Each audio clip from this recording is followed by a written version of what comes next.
সিলেটে ১৫০ শয্যার kidney foundation হাসপাতাল উদ্বোধন করলেন প্রধান উপদেষ্টা ডক্টর মোহাম্মদ ইউনূস। শনিবার দুপুরে নগরীর তেমুখী বাদাঘাট সংলগ্ন নাজিরের গাঁও এলাকায় সুবিধাবঞ্চিত রোগীদের জন্য ১০ তলা ভবনের হাসপাতালটি ভার্চুয়ালি উদ্বোধন করেন তিনি।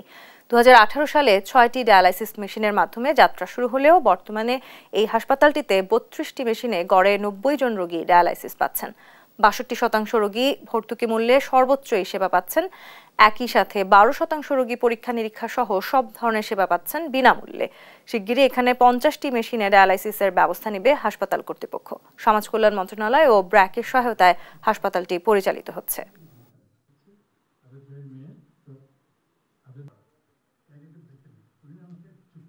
যে কোনো দুর্যোগে, বিশেষ করে সিলেটে বন্যা কবলিত এলাকায় সামরিক বাহিনীর সঙ্গে তারাও চিকিৎসা সেবায় অংশগ্রহণ করেছে। সবার জন্য চিকিৎসা সেবার অঙ্গীকার নিয়ে সাশ্রয়ী ও আন্তর্জাতিক মানের চিকিৎসা সেবা দেওয়া এবং রোগ প্রতিরোধ ও প্রতিকারের জন্য মাঠ পর্যায়ে তারা কাজ করে যাচ্ছে।